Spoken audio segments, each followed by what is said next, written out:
Hey guys, Marin here, aka MR.TECH, and today I'm going to be doing the full review of the LG G4.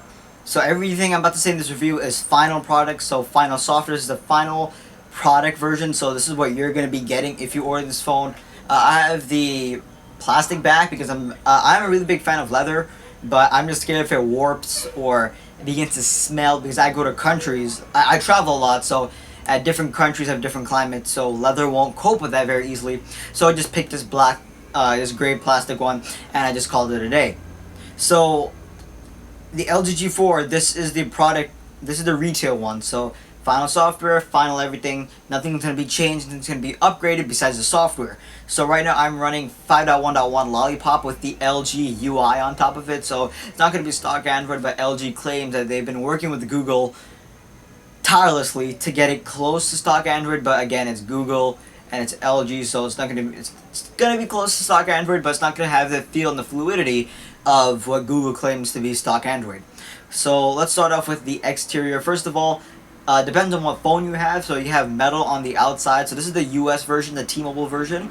So this is the gray one with metal bands around it, and again, the backer is removable. This is kind of like the most versatile flagship out there. I've been waiting for the Galaxy Note 5 to come out just to see if it did have a removable battery and an SD card, but it doesn't have either of those. So there's no removable battery, there's no SD card. So this is the only flagship currently. This is the only 2015 flagship that has a removable battery, a removable SD card. So it gives it a really big step up compared to other phones. Like if other phones die, you can't remove the battery, you're going to need to wait for it to charge. But if you have an LG G4, you can just throw another battery and continue your day, and the phone will have 100% charge. So I really don't need to carry another battery because this phone just flies through a day with me. I do some heavy usage. I do a lot of gaming, a lot of Twitter streaming, and for the phone, it has over 2 million pixels, so powering those 2 million pixels through the sun and in the day while communicating with 5 gigahertz network Wi-Fi, while communicating with my watch, while communicating with the phone, while receiving calls, while sending calls, all of that combined, just keeping the phone on is a very hell of a task, but still the phone can manage it on top of balancing other applications. So instead of ranting on about what the phone can do, let's show you what the phone can do. So first of all, this phone has probably the best camera out there, just like 0.1 above the Galaxy S6 in my opinion, because my friend, he does have a Galaxy S6, and I took some slow-mo video, took some pictures, and at the end, side by side, I honestly thought the Galaxy S6 was just a bit lower in sharpness than the LG G4, so I count that as a win. So the LG G4 sports a 16 megapixel camera with 3-axis correction, so in theory, it should stabilize up to 2 degrees of motion, has a laser autofocus, I just said laser autofocus, a flash, and right on top of that has a color spectrometer, the only phone out there that has a color spectrometer. On the top of it, you have the microphones. It's kind of like a silencing microphone when you're either taking a call or making a call or recording video, and you have an IR port, which is very useful. On the bottom, you have a USB 2.0 with a 3.5mm headphone jack, and yes, this phone is compatible with Quick Charge 2.0. And on the back, with your camera, you also have your volume up and volume down buttons. And this is not the perfect spot. Like, it took me a few hours to get used to it, but then now it's just completely fluid, and I never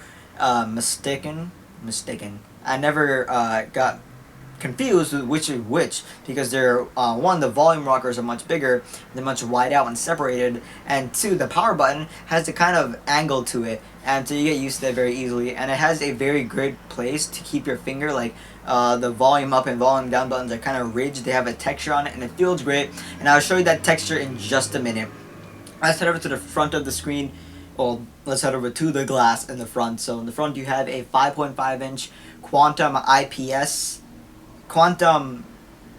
dot IPS display. This is what LG claims to be the sharpest IPS LCD and brightest IPS LCD. I don't know, slash no, I don't care. So this is a quad HD, or resolution is 2560 by 1440, and with the 5.5 inch screen, it should shield just above 2 million pixels. And on top of it, you have a 8 megapixel camera for your selfie game. Some people don't need to take selfies. You have your calling bar, what I call it, because it looks like a bar. And over T-Mobile network, because I'm reviewing this phone over T-Mobile, it does have some weak points and some very strong points, like T-Mobile HD. I did sign up for that, and call quality is just crisp clear.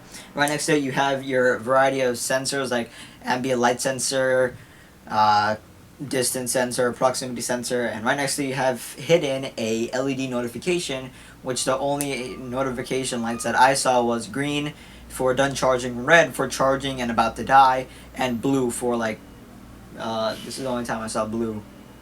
So yeah, that's practically on the screen. The like for me, the phone feels super slim because I've been having a case on it for a super long time, and the case kind of tricked my hand to perceive this phone as very thick and very wide and very big.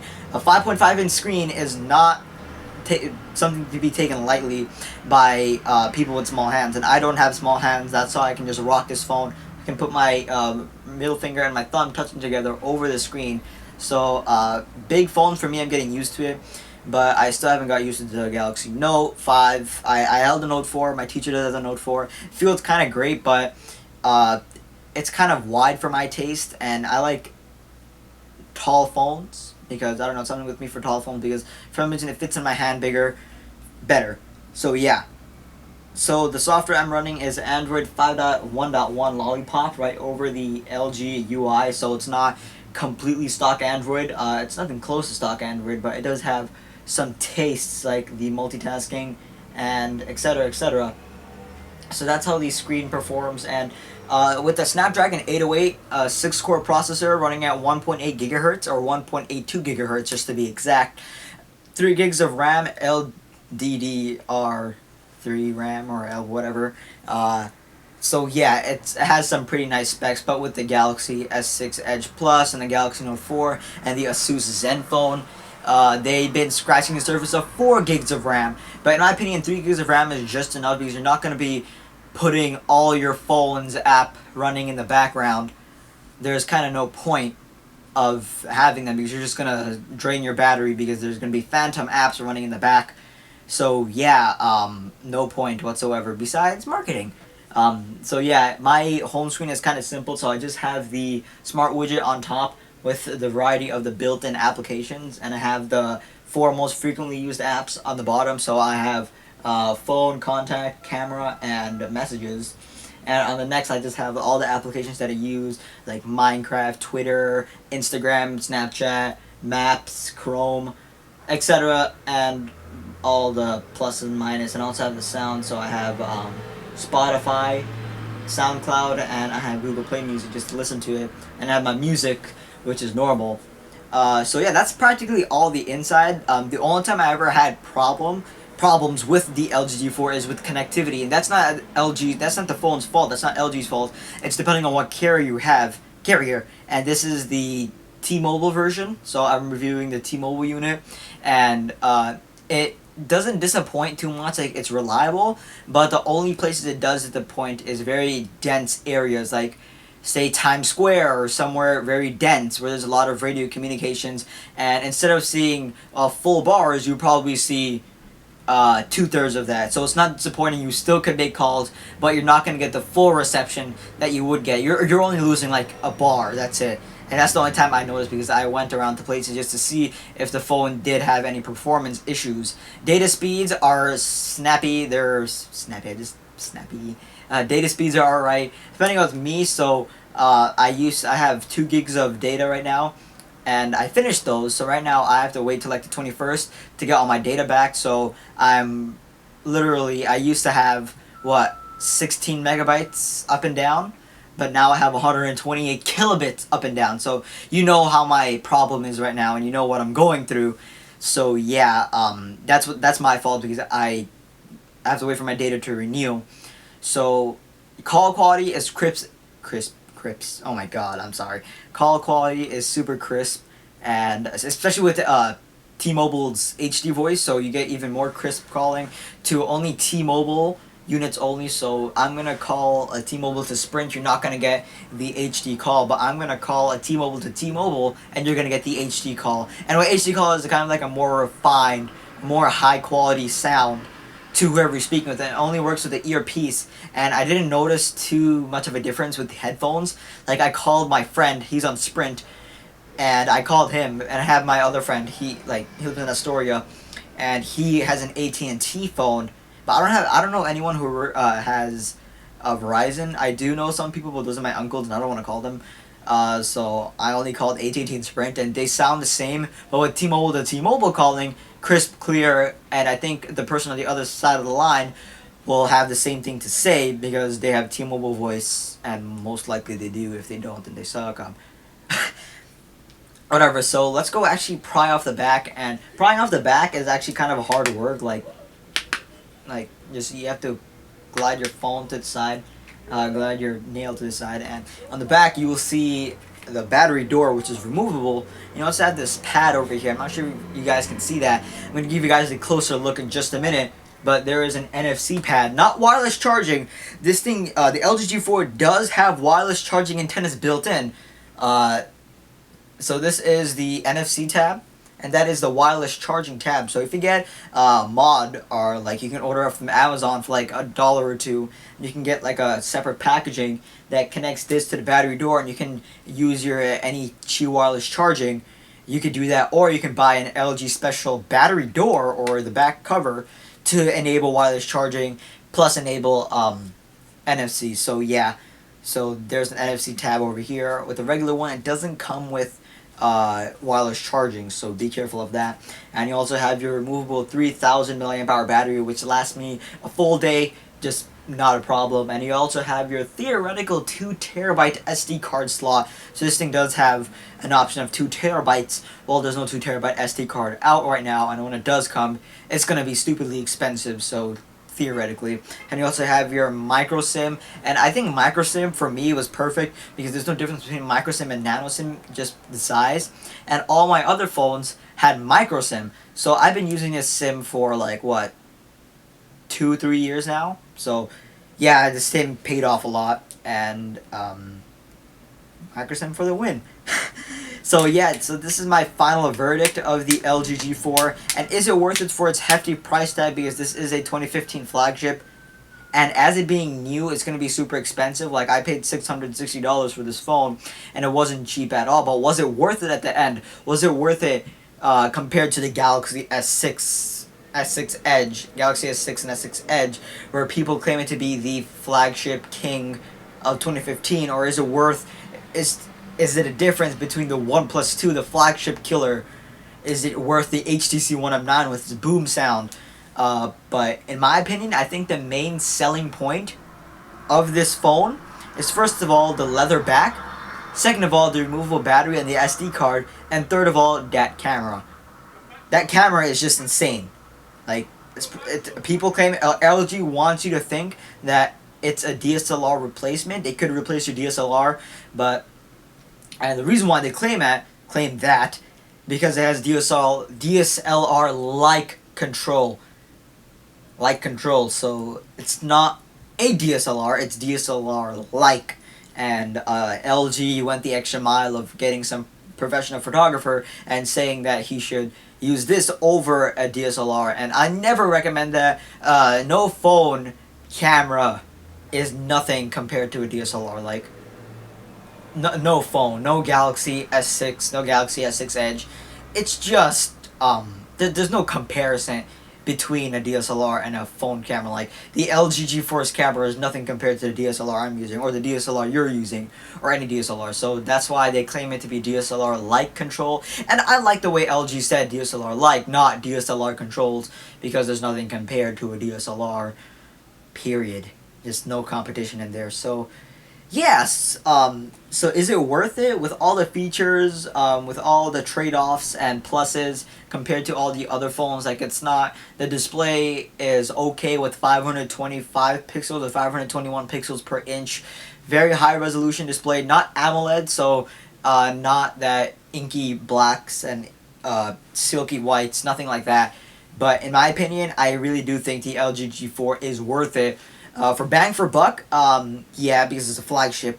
But for just, it's future proof. Like, all the phones that are coming out now are future proof for a long time because their chipsets are just insane. Like, today we have 4 gigs of RAM, but back in the day we had 42 megs of RAM. So there's a really big difference. Like, back then they had 562, like, they're like, today's we have what, 128 gigabytes, but back then they had 582 megabytes of storage. And today we have Quad HD 2560 by 1440p resolutions. We have 521 pixels per inch in this phone. But back in the day, we had 600 by 600 resolution. And that's like 90 something pixels per inch. And the displays weren't that good. So these phones are very future proof, but it's not going to last. It's going to last a while.